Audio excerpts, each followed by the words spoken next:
नमस्कार दोस्तों, स्वागत है आपका अपने यूट्यूब चैनल ISPCS अकेडमी में। और पॉइंटर बुक के माध्यम से जो हम लोग मॉडर्न हिस्ट्री अभी कवर कर रहे हैं, तो उसमें जहां से हम लोगों ने पिछले वीडियो में छोड़ा था, तो वहीं से आगे का हम लोग आज स्टार्ट करते हैं। तो आज का जो हमारा टॉपिक है, तो उसका नाम है साइमन कमीशन, जो कि 1927 में आया था।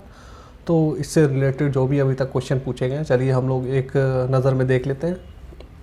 तो बात करते हैं कि साइमन कमीशन भारत में कब आया था। 1928 में। बना कब था? 1927 में। और भारत में कब आया था? 1928 में। साइमन कमीशन के आने के विरुद्ध भारतीय जन आंदोलन हुआ था। तो जो भारत में जो जन आंदोलन हुआ था, उसका रीज़न पूछा गया था, क्यों हुआ था। देखिए, जो साइमन कमीशन जो गठित हुआ था, उसमें कोई भी भारतीय सदस्य नहीं था, तो इसका जो है भारतीयों ने विरोध किया था। साइमन कमीशन आयोग नियुक्त कब किया गया? 1927 में। देख चुके हैं हम लोग। वर्ष 1928 में साइमन कमीशन भारत में जिस उद्देश्य से आया था, तो ये आया क्यों था, जो बना था साइमन कमीशन, जो प्रशासनिक सुधार होना था भारत में, तो उस पर विचार करने के लिए आया था। तो किस तरीके से, मतलब कि इसमें प्रशासन में सुधार किया जा सकता है, तो ये सब चीज़ें देखने के लिए भारत में आया था। साइमन कमीशन का वह सदस्य जो उदारवादी दल का था, तो उदारवादी दल का कौन था? सर जॉन साइमन था, जिसके सुझावों पर भारतीयों को साइमन कमीशन से, देखिए जो साइमन कमीशन गठित हुआ था उसमें भारतीय नहीं था, तो इसका जो सुझाव दिया था कि इसमें किसी भारतीय को शामिल नहीं करना चाहिए, तो ये सुझाव था किसका? लॉर्ड इरविन का था। आगे बढ़ते कि कथन दिया हुआ है कि कांग्रेस ने साइमन आयोग का बहिष्कार किया था। क्यों किया था? तो बहिष्कार, साइमन कमीशन में एक भी भारतीय सदस्य नहीं था, तो इसी कारण जो है बहिष्कार किया था। तो ए और आर दोनों सही है, और आर जो है सही व्याख्या भी कर रहा है एक ही। आगे बढ़ते हैं कि साइमन कमीशन के बारे में संबद्ध इंफॉर्मेशन दी गई है, तो देख लेते हैं कि उसकी नियुक्ति जो है क्यों की गई थी। 1919 के एक्ट के क्रियान्वयन की पूछताछ के लिए की गई थी इसकी नियुक्ति, और उसके अध्यक्ष सर जॉन साइमन थे। उसने जो है संघीय प्रकार की सरकार के लिए संस्तुति की थी, और भारतीय नेताओं ने उसका विरोध किया था। आगे बढ़ते कि साइमन कमीशन की सिफारिशों के संदर्भ में सही जानकारी कुछ दी हुई है, देख लेते हैं कि इसने जो है प्रांतों में द्वैत शासन को उत्तरदायी सरकार के द्वारा प्रतिस्थापित करने की संस्तुति की थी। आगे बढ़ते हैं कि लाला लाजपत राय घायल हुए थे। कब घायल हुए थे? साइमन कमीशन के विरोध में हुए लाठीचार्ज जब हुआ था, तो उसमें ये घायल हो गए थे। पंजाब केसरी की उपाधि किसको दी गई थी? तो ये दी गई थी लाला लाजपत राय जी को। कथन दिया गया है कि 1928 में लाहौर में लाला लाजपत राय के नेतृत्व में साइमन कमीशन का विरोध आयोजित किया गया था। बिल्कुल सही बात है। और इसका रीज़न क्या था? इसका रीज़न था कि साइमन कमीशन में एक भी भारतीय सदस्य शामिल नहीं था। तो ए और आर दोनों सही हैं, और व्याख्या भी सही कर रहा है। नेहरू रिपोर्ट किसने तैयार की थी? तो ये की थी मोतीलाल नेहरू जी ने। यहाँ पे कंफ्यूज हो जाता है कुछ लोग, जवाहरलाल नेहरू और मोतीलाल नेहरू में कन्फ्यूजन हो जाता है। तो नेहरू रिपोर्ट किसने की थी? मोतीलाल नेहरू जी ने। राजगोपालाचारी और सरदार पटेल, पंडित मोतीलाल नेहरू और गोविंद बल्लभ पंत, तेज बहादुर सप्रू और जयकर तथा जवाहरलाल नेहरू और जगजीवन राम में से सर्वप्रथम जो है भारत के औपनिवेशिक स्वराज की मांग किसने की थी? तो इनमें से कौन से व्यक्ति थे? तो इसमें शामिल थे सर तेज बहादुर सप्रू और जयकर, जो थे ये पहले व्यक्ति थे जिन्होंने भारत के लिए औपनिवेशिक स्वराज की मांग की थी। आगे बढ़ते हैं कि भारतीय स्वतंत्रता आंदोलन के काल के संदर्भ में नेहरू रिपोर्ट में अनुशंसा, जो नेहरू रिपोर्ट बनाई थी नेहरू जी ने, तो उसमें किस बात की अनुशंसा की थी? तो उसमें अनुशंसा थी कि अल्पसंख्यकों हेतु आरक्षित स्थानों के लिए संयुक्त निर्वाचन क्षेत्र और संविधान में भारतीयों के लिए मौलिक अधिकारों का प्रावधान होना चाहिए। ये बातें उन्होंने रिपोर्ट में कही थी। वर्ष 1928 में इंडिपेंडेंस फॉर इंडिया लीग के गठन से संबद्ध कौन कौन व्यक्ति रहते? तो इसमें शामिल थे जवाहरलाल नेहरू, सुभाष चंद्र बोस जी। नेहरू रिपोर्ट जो है किसके द्वारा तैयार की, किसकी अध्यक्षता में? मोतीलाल नेहरू की अध्यक्षता में एक कमेटी के द्वारा तैयार किया गया था। और उसका विषय क्या था? भारत में संवैधानिक व्यवस्थाएं देखने, इसका विषय था।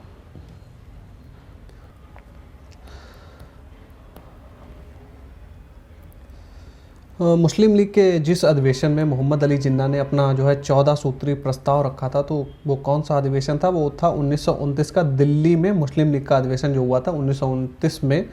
तो इसमें मोहम्मद अली जिन्ना जी ने 14 सूत्री प्रस्ताव रखा था। कांग्रेस दल की उग्र शाखा, जो कांग्रेस दल की थी उसकी उग्र शाखा, जिसके एक प्रमुख नेता कौन थे? जवाहरलाल नेहरू जी थे। और इंडिपेंडेंस फॉर इंडिया लीग की स्थापना की थी। किसने की थी? जवाहरलाल नेहरू जी ने। तो वह लीग स्थापित हुई थी, जो मोतीलाल नेहरू जी की जो रिपोर्ट आई थी तो उसके विरोध में जवाहरलाल नेहरू ने इस जो लीग थी इसका गठन किया था। हमारा जो अगला टॉपिक है इसमें देखेंगे कि जो कांग्रेस का लाहौर अधिवेशन हुआ था और पूर्ण स्वराज का प्रस्ताव पारित हुआ था 1929 में। तो इससे अभी तक जो भी क्वेश्चन आए चलिए देख लेते हैं कि भारतीय स्वतंत्रता संग्राम के दौरान प्रस्तावित किया कि स्वराज को सभी प्रकार के विदेशी नियंत्रण से मुक्त संपूर्ण स्वतंत्रता के रूप में परिभाषित किया जाए। तो ये जो है किसके द्वारा किया गया था? मौलाना हजरत मोहानी के द्वारा। वर्ष 1921 के अहमदाबाद अधिवेशन में संपूर्ण स्वराज को कांग्रेस का लक्ष्य मानने का प्रस्ताव रखा था। तो किसने रखा था? हजरत मोहानी जी ने रखा था। कांग्रेस ने पहली बार भारत की स्वतंत्रता का प्रस्ताव पारित कब किया? तो देखिए, जब पारित की बात आ जाए तब कब हुआ था? वर्ष 1929 में हुआ था। बात करें कि पूर्ण स्वराज प्रस्ताव लाहौर कांग्रेस में पारित किया गया 1929 में। देखिए, जो 1929 में अधिवेशन हुआ कहाँ पर था, ये भी बात आप लोग याद रखिएगा। कहाँ पे हुआ था? लाहौर में हुआ था। भारतीय राष्ट्रीय कांग्रेस के द्वारा पूर्ण स्वराज दिवस घोषित कब किया गया? तो ये 26 जनवरी 1930 को घोषित किया गया था।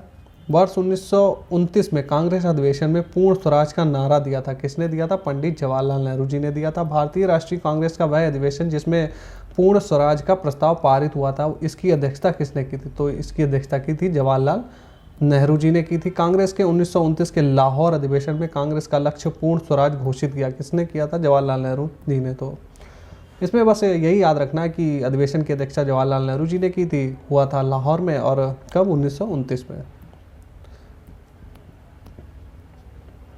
31 दिसंबर 1929 को अर्धरात्रि में भारतीय राष्ट्रीय ध्वज को फहराया था। तो किसने फहराया था? ये फहराया था जवाहरलाल नेहरू जी ने। स्वतंत्रता का नवग्रहित तिरंगा पहली बार फहराया गया। कब फहराया गया? 31 दिसंबर 1929 को फहराया गया था। भारतीय राष्ट्रीय कांग्रेस का वह अधिवेशन जिसकी अध्यक्षता जवाहरलाल नेहरू जी ने सर्वप्रथम की थी, तो यही अधिवेशन था, लाहौर अधिवेशन 1929। तो इसी में सर्वप्रथम उन्होंने अध्यक्षता की थी कांग्रेस की। भारतीय राष्ट्रीय कांग्रेस का लाहौर अधिवेशन जो कि 1929 में हुआ था, इतिहास में इसलिए प्रसिद्ध है क्योंकि कांग्रेस ने पूर्ण स्वराज की मांग का एक संकल्प पारित कर दिया। देखिए, बार बार क्वेश्चन मैं आपको रिपीटेड फॉर्म में जब आपको मिल रहा है तो उम्मीद है कि दोबारा आपको इसको पढ़ने की ज़रूरत नहीं मिलेगी। एक ही बार में मैं घुमा फिरा के आपको क्वेश्चन कई बार पूछा जा चुका है, तो आप आसानी से चीज़ें आपको याद हो जाएंगी, दोबारा भूलने की गुंजाइश कम रहेगी। वर्ष 1929 में कांग्रेस के लाहौर अधिवेशन में पारित संकल्प में शामिल था। क्या क्या शामिल था? भारत की विदेश नीति की घोषणा हो गई थी, पूर्ण स्वराज के लक्ष्य की घोषणा हुई थी और सविनय अवज्ञा आंदोलन प्रारंभ करने की तैयारी भी इसी से स्टार्ट हो गई थी। पूर्ण स्वराज संकल्प को भारतीय राष्ट्रीय कांग्रेस के लाहौर अधिवेशन में प्रस्तुत किया था। किसने? जवाहरलाल नेहरू जी ने। सविनय अवज्ञा आंदोलन जो हुआ था, इससे अभी तक जो भी क्वेश्चन वन लाइनर फॉर्म में जो भी दिए हुए हैं, चलिए हम लोग देख लेते हैं। कार्यकारी कमेटी को सविनय अवज्ञा आंदोलन प्रारंभ करने का अधिकार दिया गया था। तो कब की दिया? किस? लाहौर जो सत्र हुआ था उसमें दिया गया था। दांडी यात्रा के साथ प्रारंभ हुआ था, तो सविनय अवज्ञा आंदोलन स्टार्ट हो गया था, जो गांधी जी की दांडी यात्रा थी। गांधी जी ने दांडी मार्च प्रारंभ किया था, तो डेट भी आपसे पूछी जाती है। 12 मार्च 1930 को स्टार्ट हुआ था और गांधी जी ने दांडी यात्रा प्रारंभ की थी, तो कहाँ से की थी? साबरमती आश्रम से उन्होंने अपने स्टार्ट की थी। 1930 में महात्मा गांधी ने सविनय अवज्ञा आंदोलन प्रारंभ किया था। कहाँ से? दांडी से किया था। आगे बढ़ते हम लोग। वह प्रांत जिसके सत्याग्रहियों की संख्या महात्मा गांधी के दांडी कूच में सर्वाधिक थी, तो वो कौन सा था? गुजरात से सर्वाधिक संख्या में लोग जुड़े थे। गांधी जी के नमक आंदोलन में भाग लिया था, तो इसमें भाग लिया था सरोजनी नायडू जी ने, राजकुमारी अमृत कौर जी ने, कमला देवी चट्टोपाध्याय आदि इसमें जुड़ी हुई थी। महिलाएं भी, मतलब कि आपको अगर महिलाओं का योगदान दिखाना हो तो इस तरीके से आप देख सकते हैं कि इसमें काफ़ी महिलाओं ने भी हिस्सा लिया था। असहयोग आंदोलन, नमक सत्याग्रह, बारदौली कूच तथा भारत छोड़ो आंदोलन में से महिलाओं की भागीदारी सर्वाधिक मानी जाती है। तो किस में मानी जाती? नमक सत्याग्रह में सर्वाधिक संख्या में महिलाओं ने पार्टिसिपेट किया था। दांडी मार्च शुरू किया गया था, तो क्यों शुरू किया था? नमक कानून तोड़ने के लिए स्टार्ट किया गया था। सविनय अवज्ञा आंदोलन शुरू हुआ था दांडी मार्च के बाद में स्टार्ट हुआ था। दांडी यात्रा चली थी तो कितने दिनों तक? 24 दिनों तक ये चली थी। दांडी मार्च, भारत छोड़ो आंदोलन, साइमन कमीशन का आगमन तथा गांधी इरविन समझौतों में से सबसे पहले घटना कौन सी हुई थी? ये क्वेश्चन में आपसे पूछा गया था, तो कौन सी घटना पहले हुई थी? साइमन कमीशन का आगमन सबसे पहले इनमें से हुआ था। आगे बढ़े कि महात्मा गांधी के द्वारा नमक आंदोलन वर्ष 1930 में चलाया गया था और इसका कारण क्या था? तो इस क्वेश्चन के हिसाब से हम लोग कारण देखें तो महात्मा गांधी का उद्देश्य गरीबों को नमक मुफ्त उपलब्ध कराना था, नहीं, ये कारण नहीं था। तो यहाँ पर हमारा क्या ए सही हो जाएगा, तो परंतु आर जो है गलत हो जाएगा। आगे बढ़ते हैं कि सविनय अवज्ञा आंदोलन के बारे में थोड़ी सी इन्फॉर्मेशन है। तो मदन मोहन मालवीय जी, देवदास गांधी और के.एम. मुंशी जी को नमक कानून तोड़ने पर सजा दी गई थी, तो सविनय अवज्ञा आंदोलन के संदर्भ में। आगे बढ़ते हैं कि शक्ति के विरुद्ध अधिकार की इस लड़ाई में मैं विश्व की सहानुभूति चाहता हूं, तो ये स्टेटमेंट किसकी है, तो गांधी जी ने ये स्टेटमेंट दी थी, जो दांडी यात्रा थी उस टाइम पीरियड में दी थी, यात्रा के समय दी थी। महात्मा गांधी जी की दांडी यात्रा के विषय में इंफॉर्मेशन देख लेते हैं कि यह पूर्णतः एक पैदल यात्रा थी। टोटल जो भी दूरी तय की गई थी वो पद यात्रा के रूप में तय की गई थी, और साबरमती आश्रम से आरंभ होकर इसका समापन कहाँ हुआ था, दांडी में। स्टार्ट हुई थी साबरमती आश्रम से और समापन कहाँ हुआ था, दांडी में हुआ था। और साबरमती आश्रम से शुरू समूची यात्रा जो है 24 दिनों में पूरी हुई थी। तो देखिए ये क्वेश्चन अगर आप देख लेंगे तो दांडी मार्च से जो भी क्वेश्चन है, तो यहाँ से देखिए 24 दिन में, और स्टार्ट हुई थी साबरमती से और एंड कहाँ हुआ, दांडी में। तो बस इससे बाहर आपका क्वेश्चन नहीं जाएगा। नमक सत्याग्रह के समय गांधी जी के गिरफ्तार हो जाने के बाद आंदोलन के नेता के रूप में उनका स्थान किसने लिया, तो गांधी जी जब गिरफ्तार हो गए तो नेता कौन बना था, अब्बास तैयब जी ने जो है उनका स्थान ग्रहण किया था। महात्मा गांधी धरसना नामक गोदाम पर कांग्रेस कार्यकर्ताओं के धावे के समय थे, कहाँ पर थे, वो थे यरवदा जेल में। वह आंदोलन जिसमें भाग लेने के लिए आचार्य विनोबा भावे प्रथम बार गिरफ्तार हुए थे, तो वो कौन सा था, सविनय अवज्ञा आंदोलन में विनोबा भावे जी पहली बार गिरफ्तार हुए थे। गांधी जी ने जिस पत्रकार को दांडी मार्च के समय अपने साबरमती आश्रम में ठहराया था, तो उसका क्या नाम था, तो वो थे वेब मिलर जी। अप्रैल 1930 में नमक कानून तोड़ने के लिए तंजौर तट पर एक अभियान संगठित किया था। किसने किया था, श्री राजगोपालाचारी जी के द्वारा ये अभियान संगठित हुआ था। नमक सत्याग्रह के दौरान बिहार में लोगों ने नमक के साथ एक और कर विरोध किया था, तो वो कौन सा था, वो था चौकीदारी कर। तो ये हुआ कहाँ पर था, ये हुआ था बिहार में। भारतीय स्वाधीनता संघर्ष के दौरान रेड शर्ट्स के नाम से भी पहचाने जाने वाले जो खुदाई खिदमतगारों ने आह्वान किया था, तो क्या किया था कि पठानी क्षेत्रीय राष्ट्रवादी एकता का और उपनिवेशवाद के विरुद्ध संघर्ष का इन्होंने आह्वान किया था। लाल कुर्ती दल संगठित किया गया था किसके लिए, अंग्रेजों को निकालने के लिए ये किया गया था। गढ़वाल रेजिमेंट के सैनिकों ने प्रदर्शनकारियों पर गोलियां चलाने से इनकार कर दिया था। सविनय अवज्ञा आंदोलन जब चल रहा था तो उस समय इन लोगों ने जो है गोलियां चलाने से इनकार कर दिया था। लाल कुर्ती आंदोलन के नेता कौन थे, ये थे खान अब्दुल गफ्फार खान जी, इसके प्रमुख नेता या इसके नेता कहे जाते हैं। वर्ष 1930 में अंग्रेज सरकार के विरुद्ध प्रसिद्ध पेशावर कांड का नायक था, तो कौन था, वीर चंद्र सिंह गढ़वाली। जिया तरंग आंदोलन प्रारंभ हुआ था कहाँ पर, मणिपुर में। बेगूसराय के चौकीदारी टैक्स के विरुद्ध आंदोलन का एक हिस्सा था, तो किस चीज़ का हिस्सा था, सविनय अवज्ञा आंदोलन का एक हिस्सा था। सविनय अवज्ञा आंदोलन, इसको इंग्लिश में क्या बोलते हैं,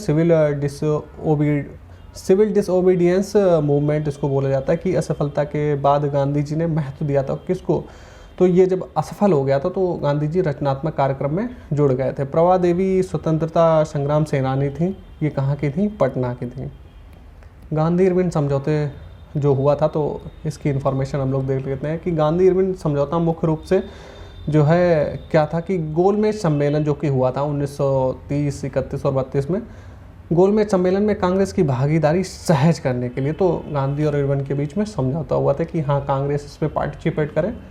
और गांधी इरविन समझौते में सम्मिलित मांगे क्या क्या थी, चलिए देख लेते हैं कि राउंड टेबल कॉन्फ्रेंस में भाग लेने के लिए कांग्रेस को आमंत्रित करना कि कांग्रेस इसमें पार्टिसिपेट करे, और असहयोग आंदोलन के संबंध में जारी किए गए अध्यादेशों को वापस ले ले, और केवल उन्हीं कैदियों की रिहाई होगी जिन पर हिंसा का अभियोग नहीं है। तो जिन्होंने हिंसा की उनको जो है उन पर केस चलता रहेगा, और जिन्होंने हिंसा नहीं की है उनको जो है छोड़ दिया जाएगा। 5 मार्च 1931 को समझौता हुआ था, कौन सा हुआ था, गांधी इरविन समझौता। वह आंदोलन जिसका स्थगन गांधी इरविन समझौते में किया जाने का प्रस्ताव था, तो वो कौन सा था, सविनय अवज्ञा आंदोलन। इसके द्वारा गांधी इरविन समझौते के द्वारा जो है स्थगित कर दिया गया था। गांधी इरविन समझौते के हस्ताक्षरित होने में महत्वपूर्ण भूमिका जिस व्यक्ति ने निभाई थी वो कौन थे, तेज बहादुर सप्रू जी थे। इरविन तथा गांधी जी को दो महात्मा कहा था, किसने कहा था, सरोजनी नायडू जी ने कहा था। गांधी इरविन समझौते में महात्मा के लाभ को जो है सांत्वना पुरस्कार किसने कहा था, एलन कैम्पबेल जॉनसन ने इसको कहा था कि ये महात्मा गांधी जी के लिए सांत्वना पुरस्कार की तरह है। अब देखते हैं कि कांग्रेस का जो कराची अधिवेशन 1931 में हुआ था, इसमें क्या हुआ था। तो भारतीय राष्ट्रीय कांग्रेस के कराची अधिवेशन का वही अध्यक्षता किसने की थी, तो वल्लभ भाई पटेल जी ने की थी। वर्ष 1931 में भारतीय राष्ट्रीय कांग्रेस के कराची अधिवेशन के लिए जिसकी अध्यक्षता कौन कर रहा था, वल्लभ भाई पटेल जी। मूल अधिकारों तथा आर्थिक कार्यक्रमों पर संकल्प प्रारूपित किसने किया था, तो ये प्रारूपित किया गया था पंडित जवाहरलाल नेहरू जी के द्वारा।